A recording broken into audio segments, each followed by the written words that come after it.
Seigneur, je vous salue fraternellement au nom de Jésus-Christ, notre Seigneur, le Maître Saint et véritable Dieu de toutes choses, qui vous bénisse encore et toujours. Merci à vous tous qui aimez cette série intitulée « Mieux comprendre le langage de notre Seigneur Jésus-Christ ». C'est une nourriture solide que nous venons alors pour donner à l'Église, à ceux qui peuvent déjà en manger. Dans cette série, mes frères, nous venons expliquer uniquement le langage de notre Seigneur.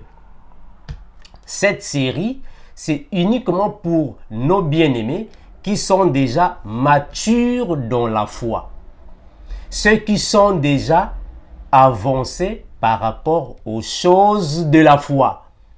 Vous qui pouvez déjà comprendre la doctrine, la révélation, la prophétie et qui ont des connaissances afin de mieux saisir la pensée des Écritures. Donc cette série est uniquement pour les chrétiens matures.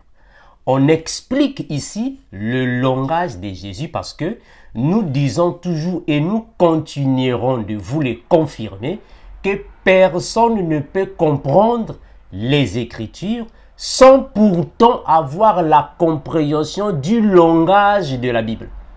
Parce que la Bible a un langage. Jésus-Christ a son langage. Donc on ne peut pas comprendre les enseignements de Jésus noir sur blanc. Voilà pourquoi Jésus va dire aux Juifs: détruisez ce temple et en 3 jours, je le rebâtirai. Les Juifs ont dit, ce temple que nous avons construit pendant 46 ans, toi tu vas le rebâtir seulement en 3 jours. Donc nous comprenons que Jésus n'était pas bien compris par ses pairs.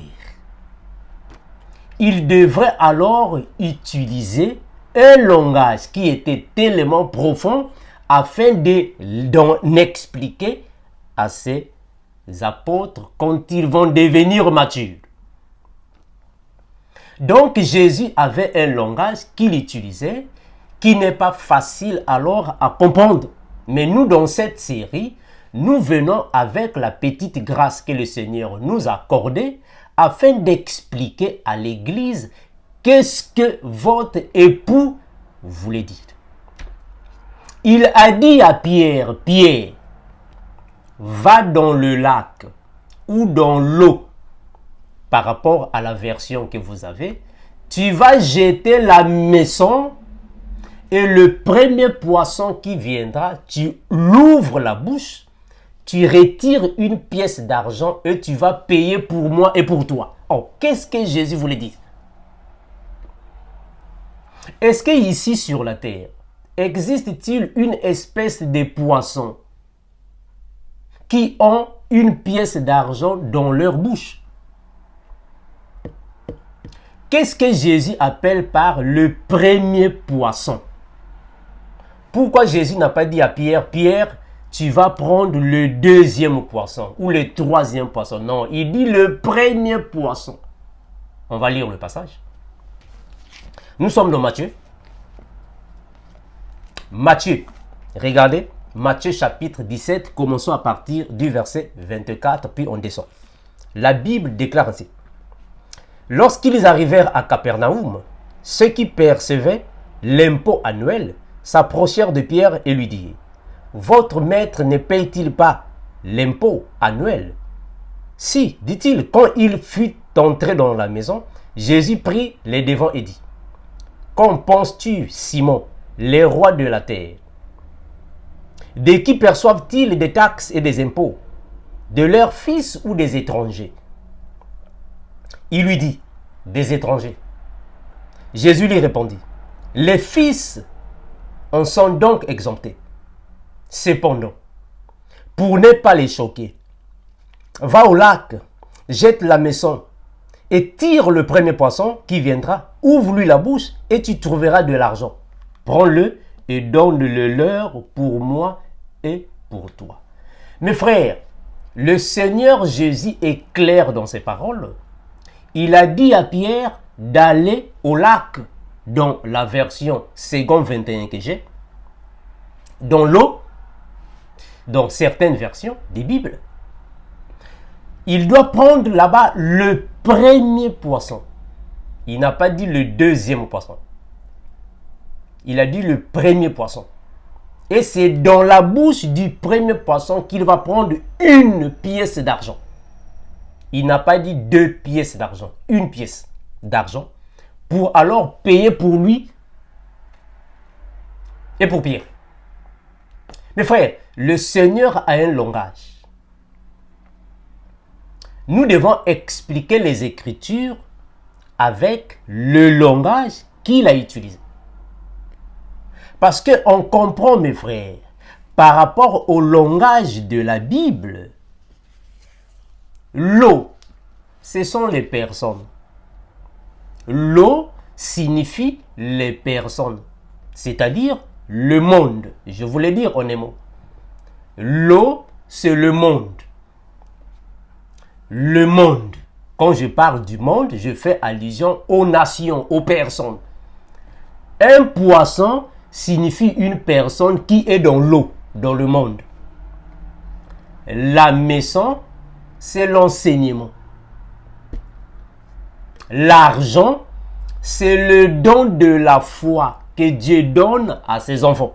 C'est-à-dire, c'est la sémence que Dieu a mis en nous. C'est ça aussi de l'argent. Il faut ouvrir la bouche du poisson afin d'aller payer. Il faut alors transmettre l'évangile. Il faut transmettre l'évangile que nous avons reçu par la foi à d'autres personnes afin de les acheter. Attention. Ou soit les payer. Attention. Payer ici signifie tout simplement transmettre ce que nous avons afin que ces personnes viennent appartenir à Jésus. Parce que Jésus nous a rachetés. Rachetés. Très important. La Bible n'a pas dit que Jésus nous a achetés, non. Il nous a rachetés. Or, avant de racheter, donc il y a eu un achat. Parce qu'il y a l'achat et le rachat. Très important. Donc, quand une personne vient dans le monde, le diable t'achète.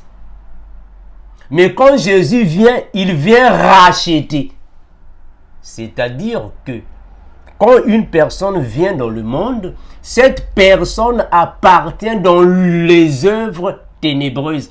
Voilà pourquoi le frère Paul a dit que quand nous étions dans le monde, nous étions les enfants des ténèbres par nos offenses.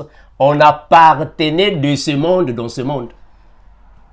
Et Jésus vient et dit non, vous êtes dans ce monde, mais vous n'êtes pas de ce monde. Donc, on va comprendre, mes frères, que Jésus utilise un langage. Mais le premier poisson, c'est qui ou c'est quoi? C'est ce que nous allons expliquer ici. Le premier poisson, c'est qui et c'est quoi? On comprend par rapport à la parole. Le premier poisson dont Jésus fait allusion signifie le ministère apostolique. C'est-à-dire, les apôtres sont les prémices du monde. Donc, le premier poisson qui devrait alors payer avec l'argent, c'est le ministère apostolique.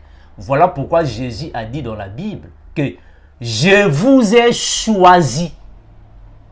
Quand Jésus dit je vous ai choisi, en d'autres termes, je suis venu dans le monde et j'ai vu le poisson dans le monde, je vous ai péché.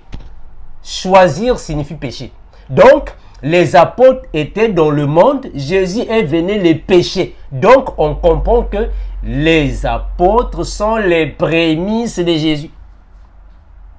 Puisque les apôtres sont les prémices de Jésus, donc, le ministère apostolique c'est le premier poisson que Jésus a pêché du lac. On va expliquer ça avec les Écritures afin que vous puissiez alors nous saisir. Mes frères, il faut comprendre que par rapport à la loi de Moïse, il fallait payer les impôts du temple, du sanctuaire, par rapport à Exode chapitre 30. Vous pouvez lire à la maison le verset 13 à 14. Lisez à la maison. Je ne vais pas aller là-bas pour ne pas trop prendre du temps. Ce qui nous intéresse ici, c'est le mouvement d'ouvrir la bouche du poisson et y retirer une pièce d'argent. Mes frères, on va lire les Écritures afin que nous puissions comprendre qu'est-ce que le Seigneur voulait en réalité dire. Le premier poisson, c'est quoi? La naissance, l'eau, c'est quoi? On va lire et on va continuer d'expliquer. Nous sommes dans Ésaïe. Ésaïe chapitre 55. Prenons le verset 1er. Ésaïe 55, le verset 1er. Les Écritures disent ainsi. La Bible va dire alors ainsi. Venez, vous tous qui avez soif, venez vers l'eau. Même celui qui n'a pas d'argent, venez acheter et manger. Venez acheter du vin et du lait sans argent, sans rien payer. On va comprendre que le frère Ésaïe ici va utiliser un langage spirituel. Venez acheter, même sans argent, signifie venez écouter la parole, même sans avoir une foi enracinée. Sans argent signifie sans foi enracinée. Donc, une personne qui n'a pas la foi enracinée, c'est une personne qui n'a pas une pièce d'argent. Je vais prendre alors le passage dont le Seigneur va dire que le maître a donné les pièces d'argent à ses serviteurs. Dans d'autres versions, on dit les talents. Dans d'autres versions, on dit alors les drachmes. Il va les donner, mais il y a alors un serviteur qui va recevoir une pièce d'argent, qui va la cacher. Il va cacher la pièce d'argent. Or, le Seigneur a dit, vous êtes la lumière du monde. On ne peut jamais allumer une lampe et la mettre sous le seau. C'est-à-dire, on ne peut pas cacher la lumière. La lumière doit luire dans toute la maison afin que toute personne soit éclairée. Or, on comprend, mes frères, que l'argent est dans les enfants qui ont reçu la sémence. Et cet argent, qui n'est rien d'autre que la sémence qui produit la foi en Dieu, cet argent doit être exposé. Voilà pourquoi notre bien-aimé le frère Jacques va dire que il n'y a pas la foi sans les œuvres. C'est tout à fait raisonnable.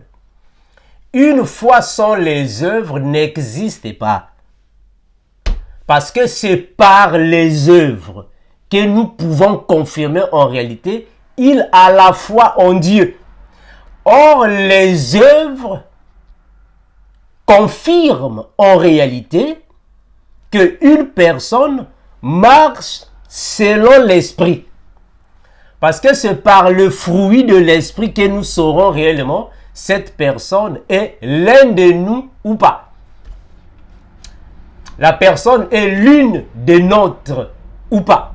Donc, on va comprendre, mes frères, que celui qui a la foi doit manifester alors sa foi par les œuvres, c'est-à-dire la crainte de l'Éternel, l'amour du prochain, la haine du péché, la charité, la libéralité, la pudeur, la décence, la modestie,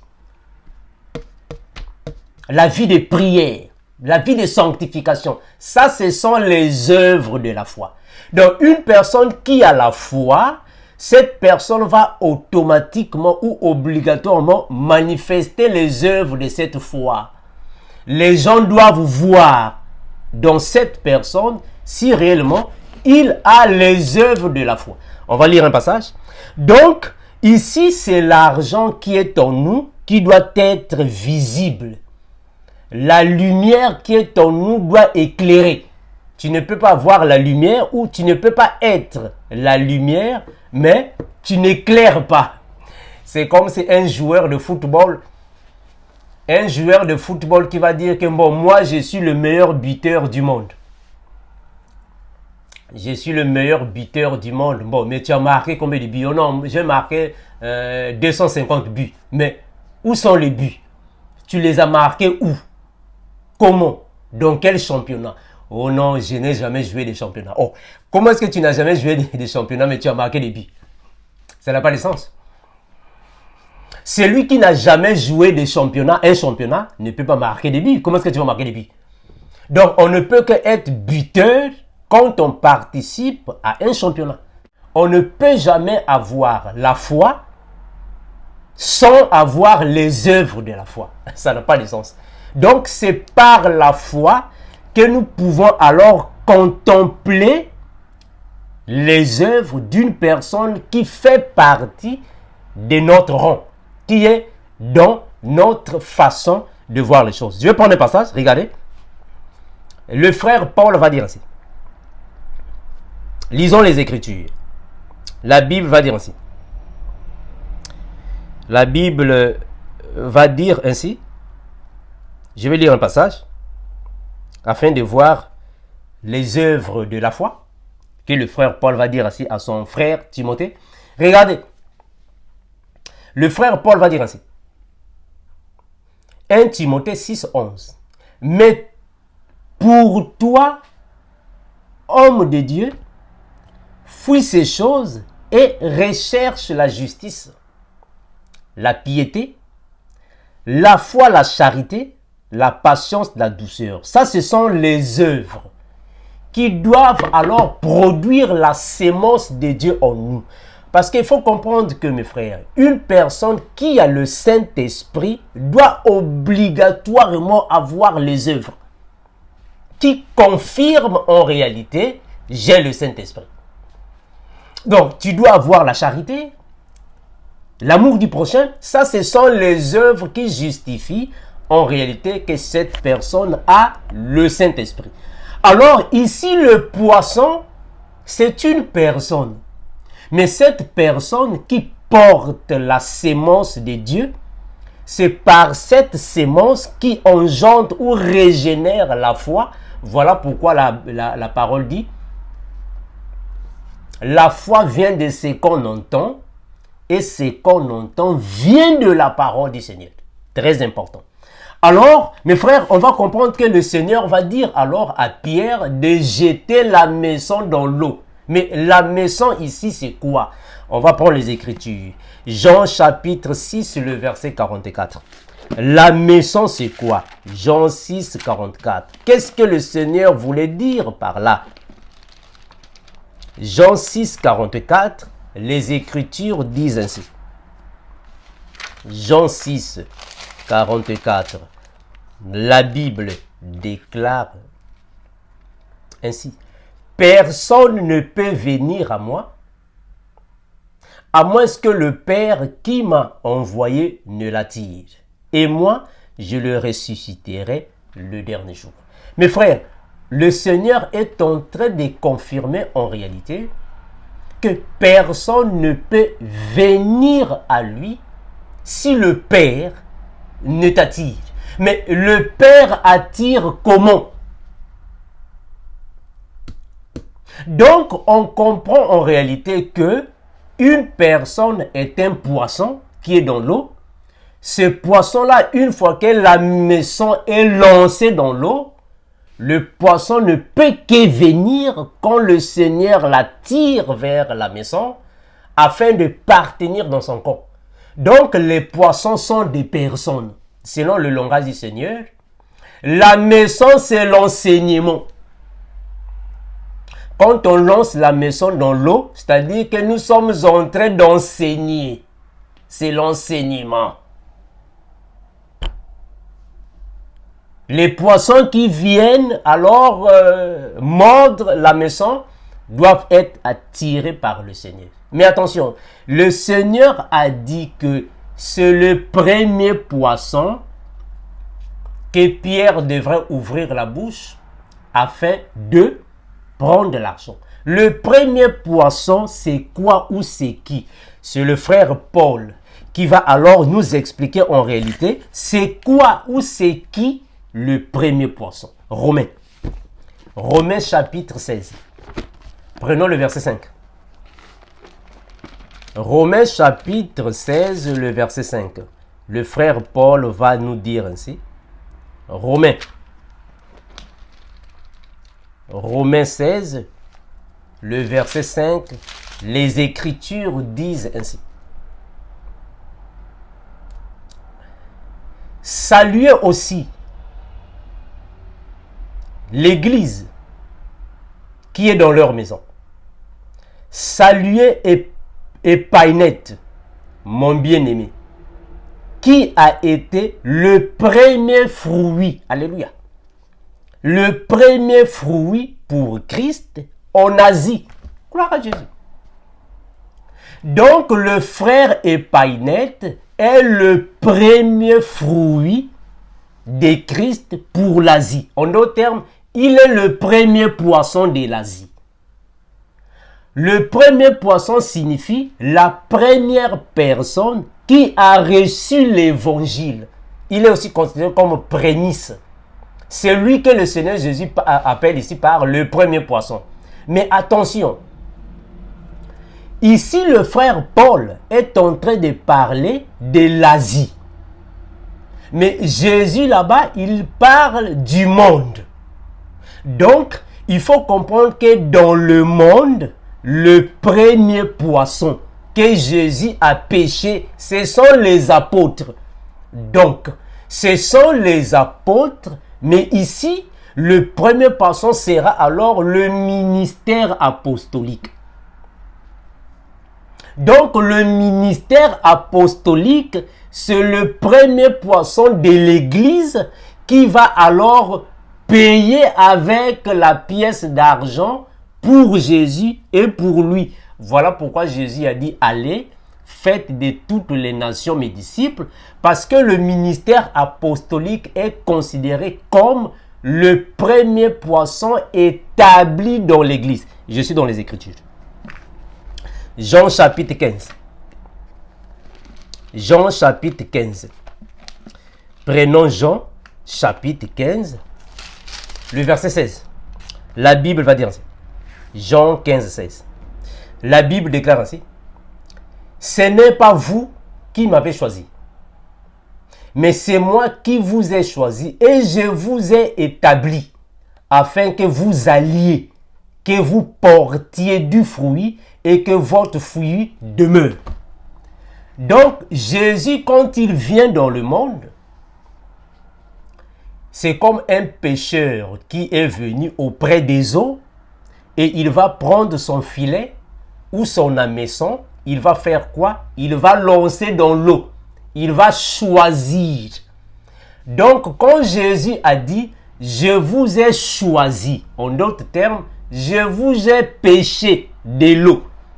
Donc, le premier poisson que Jésus a établi dans l'Église, c'est le ministère apostolique. Nous sommes dans 1 Corinthiens. 1 Corinthiens chapitre 12, le verset 28. 1 Corinthiens 12, 28. Le frère Paul va dire ainsi. 1 Corinthiens 12, 28. La Bible dit ainsi. 1 Corinthiens 12, 28. Les Écritures disent ainsi. La Bible confirme ainsi. Dieu a établi dans l'Église, premièrement, les apôtres. Deuxièmement, les prophètes. Troisièmement, les enseignants. Ensuite viennent les miracles, puis les dons de guérison, des aptitudes à secourir, à diriger, à parler diverses langues. Mes frères, ici le frère Paul est en train de rappeler ce que Jésus a dit dans Jean chapitre 15. Il confirme en réalité, quand le Seigneur est venu dans le monde, il devait prendre le premier poisson. Et c'est le premier poisson qui doit alors porter une pièce d'argent afin de payer pour lui et pour eux. Donc, on comprend que c'est le premier poisson qui doit premièrement manifester cette œuvre. Or, le premier poisson qu'il a choisi, c'est le ministère apostolique. Donc, il a établi dans l'Église, premièrement, le premier poisson qui est le ministère apostolique. Attention, ici, je ne suis pas en train de dire que le ministère apostolique est plus que les autres ministères. Ce n'est pas ce que je dis ici. Je ne suis pas en train de dire que le ministère apostolique dépasse les autres ministères. Non, ce n'est pas ce que je dis. Mais je suis en train de dire que Jésus, quand il vient dans le monde, pour l'Église, le premier poisson qu'il a choisi, c'est le ministère apostolique et il les a établis. Ça, c'est le premier poisson. C'est ce premier poisson qui doit premièrement prêcher l'évangile. C'est-à-dire, c'est ce premier poisson qu'on doit retirer la pièce d'argent pour payer. C'est le premier poisson, le ministère apostolique. On va lire, nous sommes dans Matthieu chapitre 5. Matthieu chapitre 5, le verset 14. La Bible dit ainsi. Matthieu 5, 14. La Bible déclare ainsi. Et on va descendre. Matthieu chapitre 5, le verset 14. Et je descends. La Bible va déclarer ainsi. Vous êtes la lumière du monde. Une ville située sur une montagne ne peut pas être cachée. Et on n'allume pas non plus une lampe pour la mettre sous un seau, mais on la met sur son support et elle éclaire tous ceux qui sont dans la maison. Le verset 16. Que de la même manière, votre lumière brille devant les hommes, afin qu'ils soient votre belle manière d'agir, afin qu'ils voient votre belle manière d'agir, et qu'ainsi ils célèbrent la gloire de votre Père céleste. Le Seigneur confirme que nous sommes la lumière du monde. Ah, donc on comprend que Dieu a mis en nous, en réalité, sa sémence. C'est cette sémence qu'il a mis en nous qui nous fera briller ou qui nous fait briller quand on fait sortir cette sémence. C'est comme Samson. Samson va désirer les lions. Et qu'est-ce qu'il retrouve dans le lion? Du miel. Très important.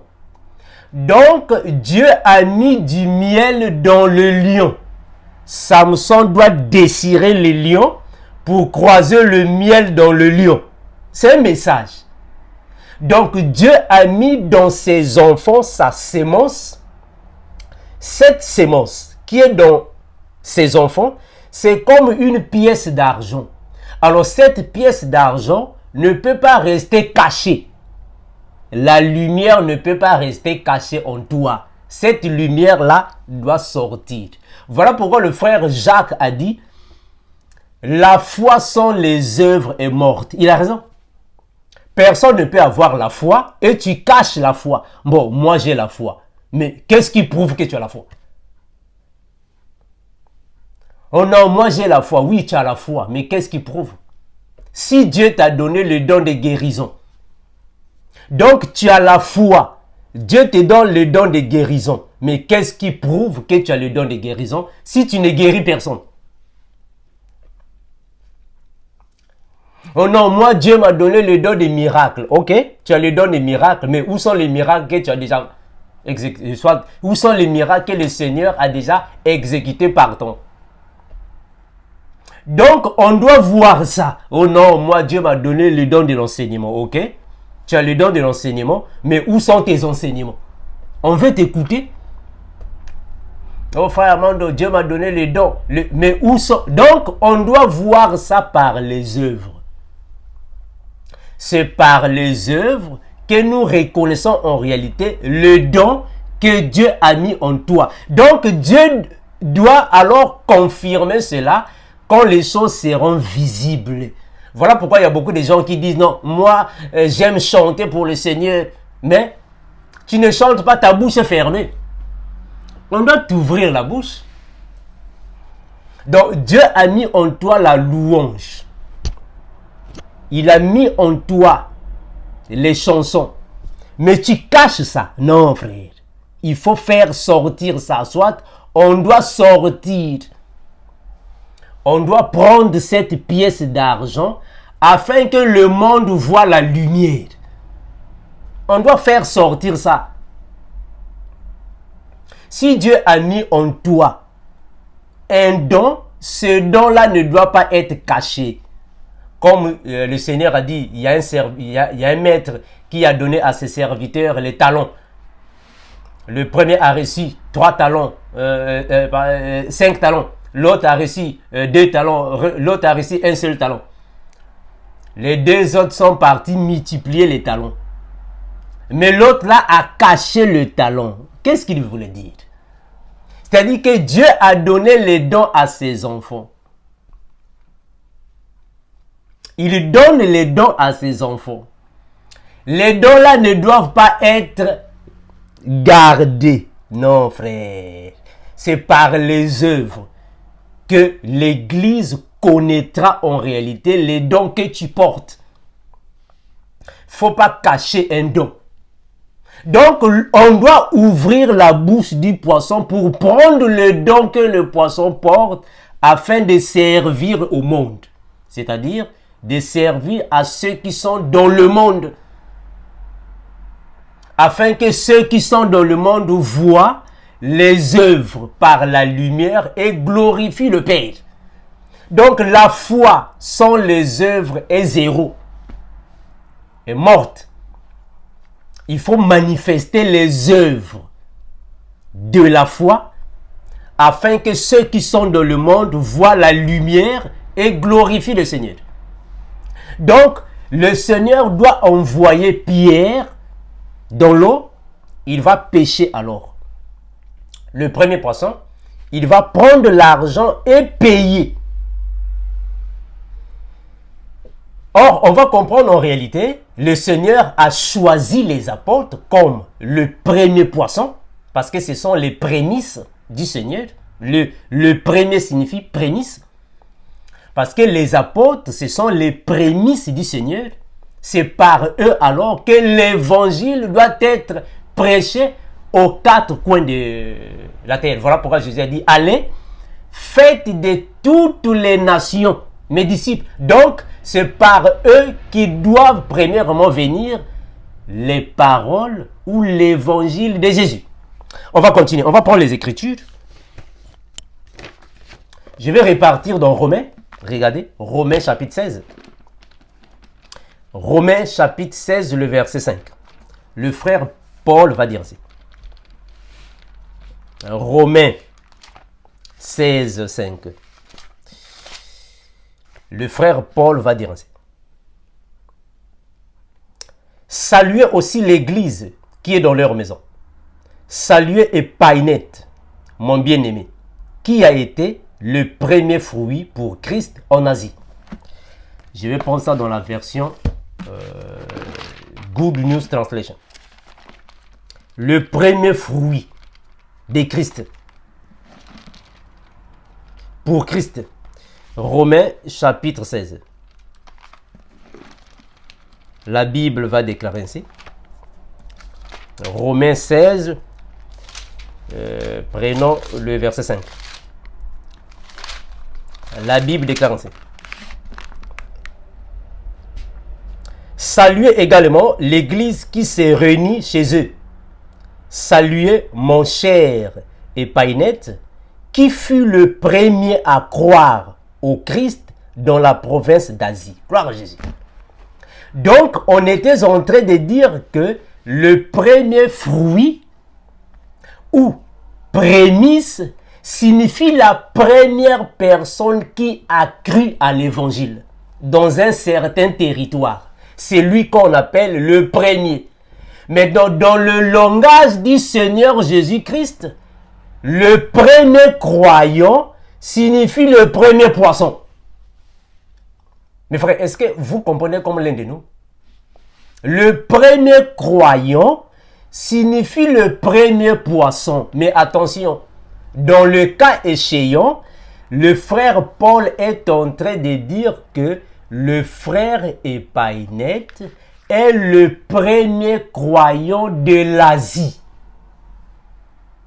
Donc, en Asie, le premier disciple ou prémisse, c'est le frère Épaïnète.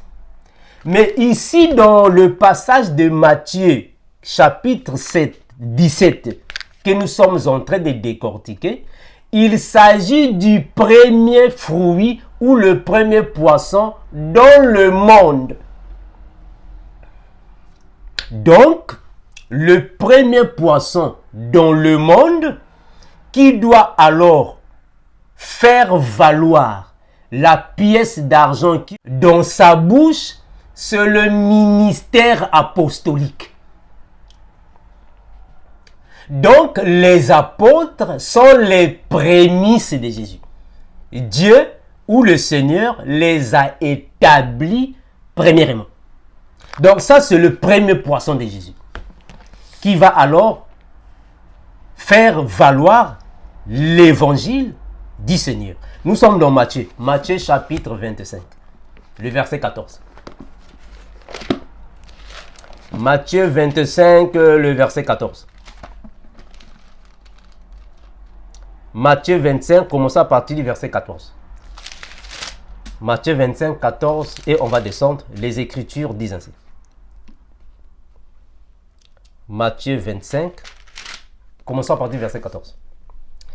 Ce sera en effet pareil au cas d'un homme qui, partant pour un voyage, appela ses serviteurs et leur remit ses biens. Il donna 5 sacs d'argent à l'un d'eux et l'autre, et 2 à l'autre, et un autre, troisième à chacun selon sa capacité. Puis il partit aussitôt. Je vais relire. Il donna 5 sacs d'argent à l'un, 2 à l'autre, et 1 au troisième. Donc, c'est ce que j'étais ici en train de dire que il faut comprendre, mes frères, que quand la Bible, dans le cas échéant, parle de l'argent, l'argent ici ne signifie pas dire réellement de l'argent, une monnaie bancaire. L'argent ici, c'est la sémence, le don que le Seigneur a mis dans ses enfants par la foi afin de porter des fruits. Les fruits ici, ce sont des personnes, c'est-à-dire afin de gagner les âmes de la manière à venir à Dieu. Quand le Seigneur dit que ils ont reproduit ce qu'ils ont reçu, c'est-à-dire ils ont gagné encore d'autres âmes qui portent également la sémence du Père afin de venir à Christ. Donc le poisson ici, c'est une personne. Mais dans le cas échéant, le premier poisson dans le cas que nous sommes ici en train de décortiquer, c'est le ministère apostolique qui va alors transmettre l'évangile de Christ dans les nations. Parce qu'on va comprendre que Jésus va dire ainsi: rendez à César ce qui est à César et à Dieu ce qui est à Dieu. Mais la question à poser, qu'est-ce qui est à Dieu et qu'est-ce qui est à César? Or, avant de rendre à Dieu ce qui est à Dieu, il faut d'abord porter ce qui est à Dieu avant de le lui rendre. Donc Dieu a mis en nous, ses enfants, ces choses afin que nous puissions briller dans le monde. Avant de briller dans le monde, il faut que le don que Dieu a mis en toi soit connu de tous. On va lire un passage. On ne peut pas cacher un don. Le don doit être connu de tous. On va lire un passage afin de mieux saisir. La Bible dit ainsi. Je vais lire un passage. La Bible va confirmer ainsi. Le frère Paul va dire ainsi. Nous sommes dans Philippiens. Philippiens chapitre 4. Prenons le verset 5. Que votre douceur soit connue de tous, de tous les hommes. Le Seigneur est proche. Mes frères, quand le frère Paul dit que votre douceur soit connue de tous ou de tous les hommes, en réalité, il ne parle pas seulement de la douceur. En réalité, la lumière d'un enfant de Dieu doit être connue de tous. Voilà pourquoi le Seigneur a dit, en fait, le frère Jacques a dit que la foi sans les œuvres est morte. Parce qu'on ne peut jamais avoir la foi, mais les personnes ne connaissent pas en réalité ton identité par rapport au Seigneur. Parce que les dons que nous recevons, c'est pour être au service de l'Église. Je vais lire ça. Les dons que nous recevons, c'est pour être au service de l'Église. Je vais prendre un passage. C'est pour être au service de l'Église. C'est pour le bien de l'Église du Seigneur. Les Écritures disent ainsi. Prenons le bien-aimé frère Pierre. Le bien-aimé frère Pierre va dire ainsi. 1 Pierre chapitre 4, prenons le verset 10. Le frère Pierre va dire ainsi. Et comme des bons dispensateurs des diverses grâces de Dieu, que chacun de vous mette au service des autres le don qu'il a reçu. Très important. Donc, mes frères, il faut comprendre en réalité que Dieu a mis en nous des dons, mais ces dons-là ne doivent pas être cachés. Dieu a mis en toi le don de miracle, il ne faut pas cacher ça. Ce don-là doit sortir, c'est de l'argent qui doit sortir de ta bouche afin que les personnes soient édifiées. Dieu a mis en toi le don de guérison. Ce don-là ne doit pas être caché.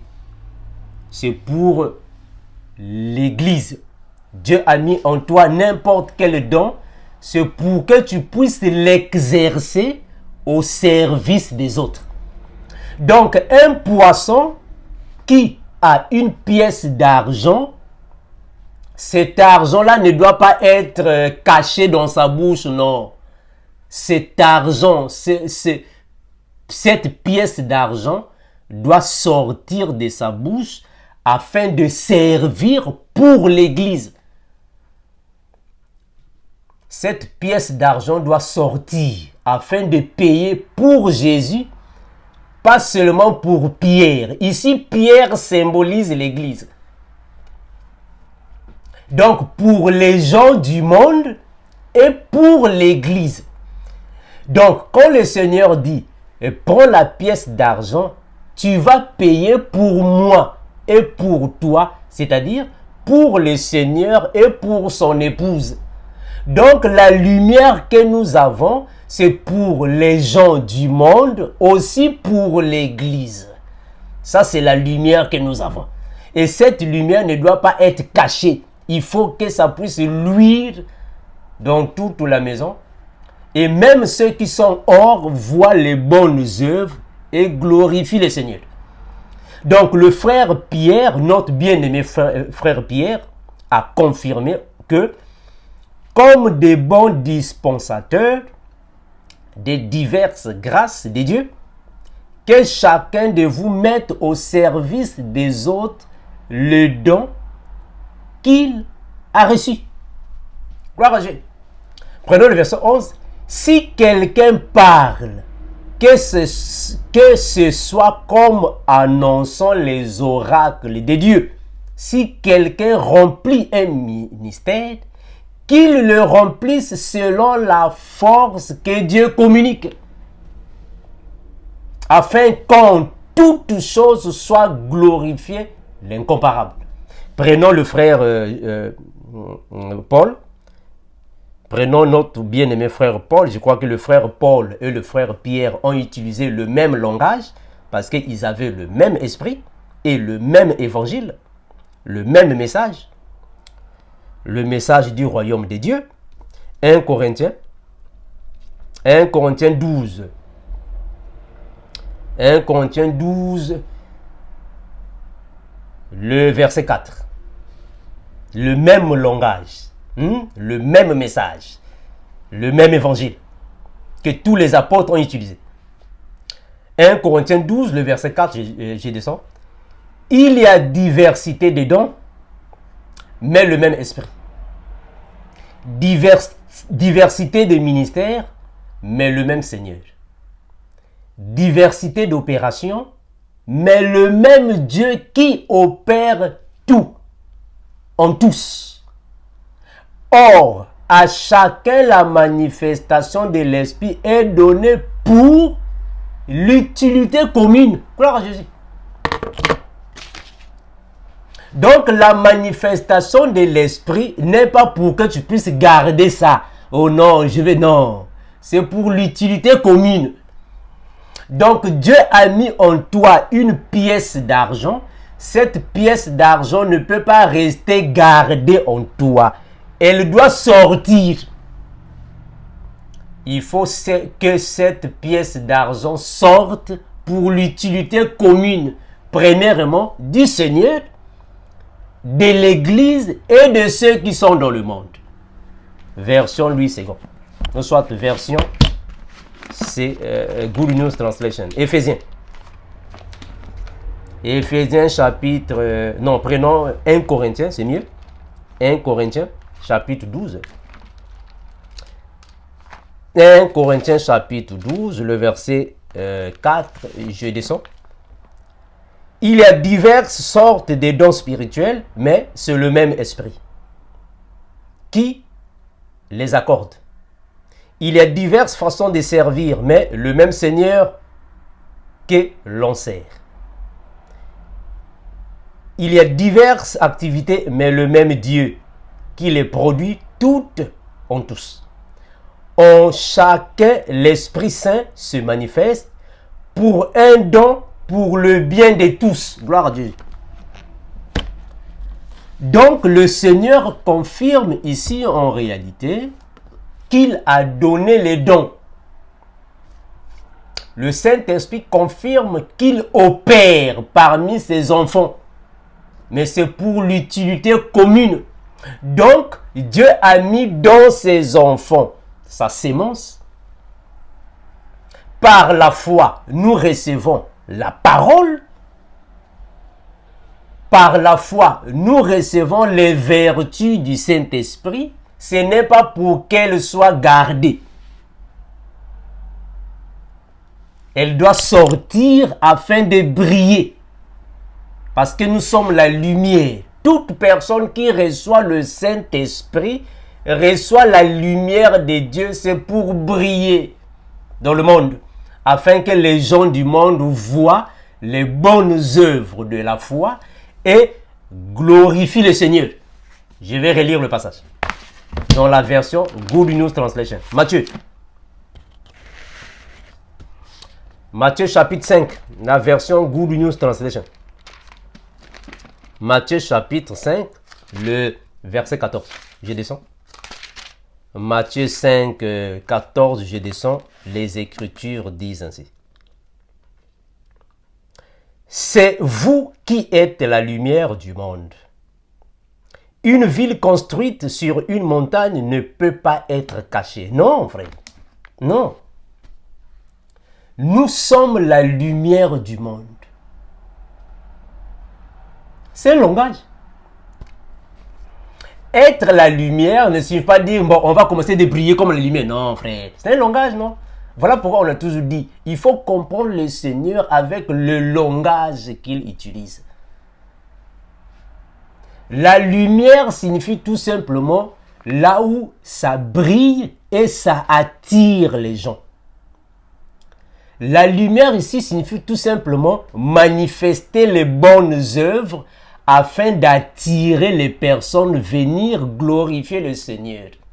Donc, quand les personnes nous voient avec les bonnes œuvres, ils vont glorifier le Seigneur. Donc, nous sommes la lumière parce que le monde est dans les ténèbres. Le monde, les ténèbres, attention, les ténèbres ne signifie pas dire réellement que les gens ne voient plus, hein? C'est l'obscurité, non. Les ténèbres signifient l'ignorance. Ça va, frère? Les ténèbres, c'est l'ignorance. La lumière, c'est la connaissance qui apporte la vérité. C'est un langage, non? Donc, la lumière, c'est la vérité. C'est la connaissance. Quand nous venons avec la lumière, on va briller. Briller signifie porter des bonnes œuvres en soi-même afin que les gens voient les bonnes œuvres en nous et glorifient le Seigneur. Voilà pourquoi le frère Jacques a confirmé. La foi sans les œuvres est zéro, morte, impossible. On ne peut jamais avoir la foi mais tu n'as pas de bonnes œuvres. C'est impossible ça. C'est impossible. On va lire. C'est vous qui êtes la lumière du monde. Une ville construite sur une montagne ne peut pas être cachée. Nous sommes une ville construite sur une montagne. En réalité, la ville ici, ce sont les enfants de Dieu. Mais on va comprendre en réalité, dans l'Apocalypse, ce sont ceux qui vont former alors le camp glorieux du Seigneur, les parfaits. C'est eux qui forment la ville sainte. La ville sainte. Nous sommes sur une montagne, c'est-à-dire que nous sommes hors, nous sommes mis à part. Être sur la montagne signifie être mis à part du monde. C'est-à-dire que le monde est en bas, nous sommes mis à part parce que la montagne c'est le symbole du ciel. La montagne c'est le symbole du ciel. La montagne c'est le symbole de Sion. La montagne c'est quand on nous prend du monde, on nous met à part. Donc nous sommes une église sur la montagne, nous voyons les choses du monde par le bas, nous brillons afin que le monde puisse voir les bonnes choses. Donc c'est nous qui sommes l'église. Nous sommes sur la montagne, nous sommes mis à part. Donc nous sommes dans le monde, mais nous ne sommes pas de ce monde. Nous sommes mis à part. Nous sommes sur la montagne. Mais la montagne signifie également aussi le royaume, le ciel. Je continue. Sur une montagne ne peut pas être cachée. On n'allume pas une lampe pour la mettre sous un seau. On ne peut pas allumer une lampe et vous allez cacher la lampe. Non. C'est-à-dire quoi? C'est-à-dire que Dieu nous a donné sa sémence. Dieu t'a donné la sémence. Avec cette sémence, Dieu t'a allumé. C'est-à-dire Dieu t'a éclairé. Une personne qui a la sémence de Dieu est une personne éclairée. Dieu t'a allumé. Mais étant allumé, tu ne peux pas être caché. Non. Tu dois sortir. Tu dois sortir. Mais aussi, ta lumière va continuer de briller par les tribulations, par les œuvres, par les tentations, par les persécutions. Plus tu traverses les persécutions, ta lumière brillera de plus belle. Plus tu traverses des souffrances, au nom de Dieu, ta lumière brillera. Ça va continuer de briller.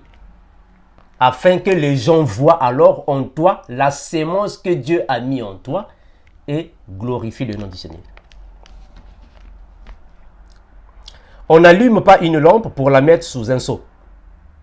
Le seau signifie un lieu caché. C'est ça le seau. Ou soit le buisson. C'est un lieu caché. Là où personne ne peut voir cette lumière. Vous allumez et vous gardez ça. Dans un lieu caché. Un lieu caché signifie quoi? Un lieu caché ici signifie que Dieu a mis en vous son don. Mais vous ne pratiquez pas ce don-là. C'est-à-dire, vous ne manifestez pas ce don. Vous avez le don de l'enseignement, mais vous n'enseignez pas. Vous avez le don des miracles, mais vous restez bras croisés.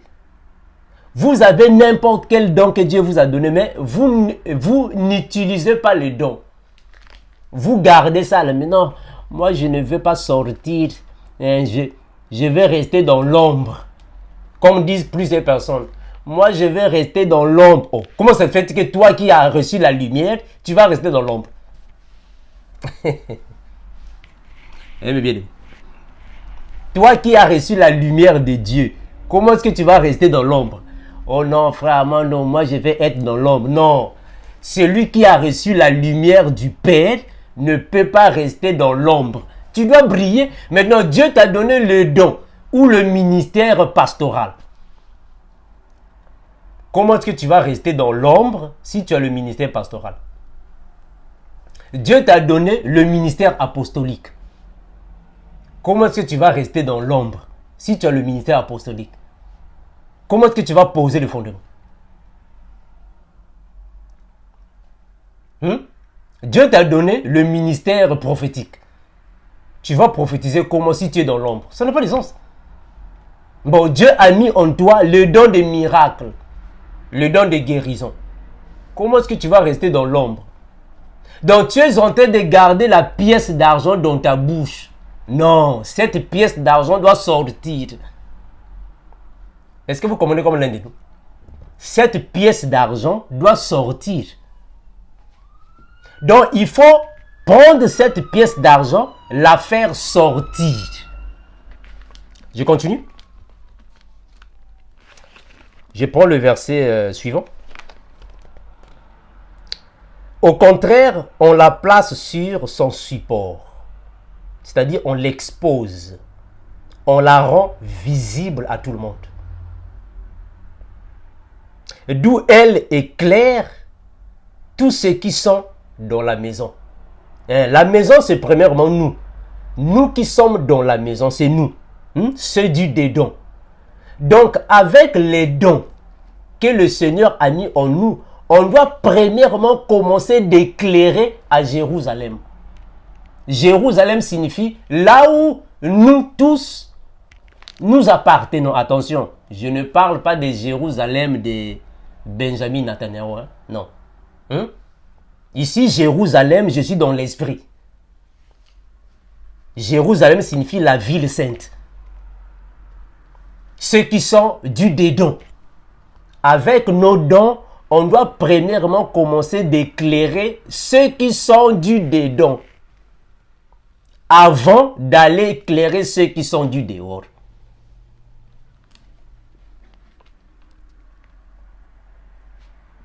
On n'allume pas une lampe pour la mettre sous un seau, mais au contraire, on la place sur un support, d'où elle éclaire tous ceux qui sont dans la maison. On ne parle pas de votre maison, hein? Hein, frère? Ici, on ne parle pas de votre maison. Non, frère Amando, bon, nous hier, on a eu coupure d'électricité. Non, on ne parle pas de la lumière de votre maison. Ici, la maison, c'est l'église. Je suis dans la révélation, bien sûr. Parce que cette série, c'est pour ceux qui comprennent la révélation.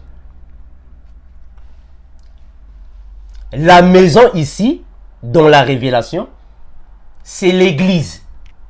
Ça doit éclairer premièrement ceux du dedans. C'est ainsi que votre lumière doit briller devant les hommes, afin qu'ils voient le bien que vous faites et qu'ils louent votre Père qui est dans les cieux.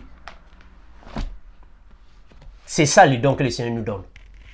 Donc ici dans ce passage, le Seigneur était alors en train d'expliquer en réalité, Pierre devrait aller dans l'eau. L'eau signifie tout simplement le monde. Donc quand le Seigneur a dit à Pierre, Pierre, va dans l'eau, c'est-à-dire il est en train de dire, allez, faites de toutes les nations mes disciples. Donc le Seigneur est en train de dire à Pierre, va dans l'eau. Ou soit, va pêcher dans au lac. On va relire ça. Va au lac. On va relire, je suis dans Matthieu. Il est en train de dire à Pierre, c'est-à-dire aux apôtres, allez, faites de toutes les nations mes disciples. Je vais relire ça. Matthieu chapitre 17, on va prendre le verset 27. Cependant, pour ne pas les choquer, va au lac. Quand le Seigneur est en train de dire à Pierre, Pierre, va au lac, en réalité, dans la prophétie, il est en train de dire, allez, faites de toutes les nations mes disciples. Va au lac, parce que ici le lac signifie le monde, là où il y a les multitudes de personnes, les nations. Au lac, va au lac. Jette la maison dans le lac. La maison, c'est l'enseignement. Jette la maison dans le lac, c'est-à-dire va enseigner les nations. Va enseigner les personnes. Et tire le premier poisson. Ici, c'est maintenant l'œuvre que Jésus va faire pour l'Église. Jésus, quand il vient, c'est lui qui va tirer le premier poisson du monde. Mais ici, dans le lac, on a démontré que le frère Paul, quand il est sorti dans les nations, il est parti aussi en Asie. Le frère Paul aussi a tiré le premier poisson qui est le frère Épaïnète. Il est le premier poisson de l'Asie, c'est-à-dire prémisse. C'est-à-dire le premier poisson, c'est-à-dire la première personne qui a reçu l'évangile. C'est le premier poisson. Ou prémisse. Je vais repartir là-bas dans Romains. Et tire le premier poisson qui viendra, ouvre-lui la bouche. Ouvre la bouche au premier poisson. Et tu prendras de l'argent. Tu prendras de l'argent. Prends-le et donne-le pour moi et pour toi. Et tu payes avec. Donc on comprend, mes bien-aimés, que nous aussi, c'est l'œuvre que nous faisons. Nous venons dans le monde. Nous lançons la maison, qui est l'enseignement, pour prendre le premier poisson. Mais le premier poisson aussi que nous prenons, on ne va pas seulement laisser ce poisson dans le panier. Non, ce poisson-là, on doit lui ouvrir la bouche, prendre la pièce d'argent et payer. C'est-à-dire le poisson-là qui va recevoir aussi la parole du Seigneur. Ce poisson qui va aussi recevoir l'évangile que nous prêchons, lui aussi ne doit pas garder l'argent là. Il doit le faire multiplier pour l'Église et pour le Seigneur. Donc le premier poisson ici, c'est la première personne qui a reçu l'évangile. Je prends le frère Paul. Romains chapitre 16. Je vais relire le passage. Romains chapitre 16. Le verset 5. Saluez aussi l'église qui est dans leur maison. Saluez Épaïnète, mon bien-aimé, qui a été le premier fruit pour Christ en Asie. Donc, c'est lui le premier poisson. Donc, le premier poisson ici, selon le langage du Seigneur, c'est la première personne qui reçoit l'évangile dans un certain territoire. Il est le premier poisson. Il est aussi considéré comme prémisse.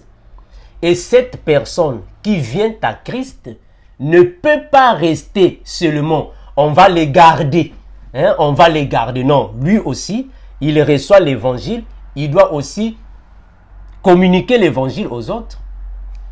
Il doit aussi annoncer l'évangile. C'est l'argent qu'il doit aussi transmettre ou payer aux autres afin alors que la parole soit communiquée ou multipliée. Mais le Seigneur, quand il va faire ce mouvement, il vient dans le monde, il va choisir les apôtres. Les apôtres sont considérés comme les prémices de Jésus.